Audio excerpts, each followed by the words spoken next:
Bonjour, aujourd'hui on va apprendre à dissoudre une espèce chimique, donc qui est solide dans notre situation.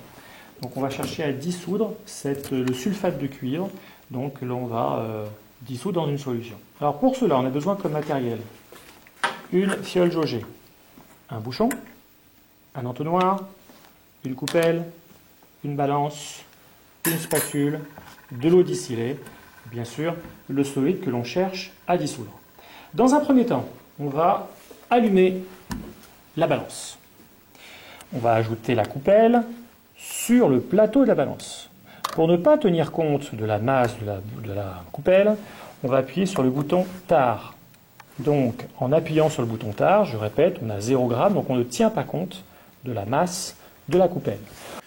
Je retire le bouchon du flacon et je vais donc prélever à l'aide de ma spatule la masse de sulfate de cuivre voulue. Donc là, j'ai décidé d'en prendre exactement 2 grammes. Bien. Donc, à partir de là, j'ai 2 grammes dans ma coupelle de sulfate de cuivre. Je désire placer ces 2 grammes de sulfate de cuivre dans la fiole jaugée. Vous avez bien compris que le col étant trop étroit, je vais ajouter l'entonnoir et je vais délicatement retirer, donc verser ce sulfate de cuivre dans l'entonnoir.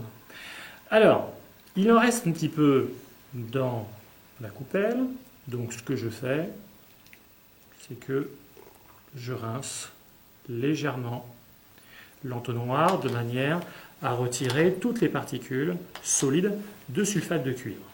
Bien, et puis ensuite je rince l'entonnoir de manière, je répète, à ce qu'aucune particule solide soit sur l'entonnoir ou sur la coupelle, ce qui fait que je suis sûr d'avoir mes 2 grammes de sulfate de cuivre solide dans la fiole jaugée.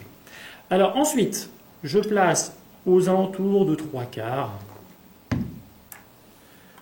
Je remplis à peu près ma fiole jaugée aux 3/4 et j'agite jusqu'à temps que tout le sulfate de cuivre se soit dissous dans la solution.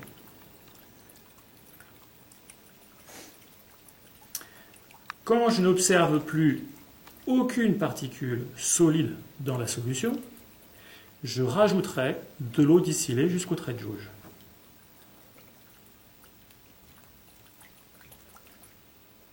Bien, je pense qu'on est arrivé. Donc, je rajoute de l'eau distillée. Cette fois-ci, je vais prendre la fiole jaugée et faire en sorte à ce que le trait de jauge soit au même niveau que mes yeux, donc à l'horizontale.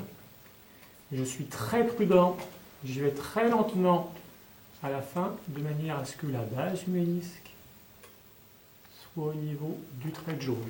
Voilà. De nouveau, je place le bouchon, j'agite de manière à homogénéiser la solution et ma solution est prête.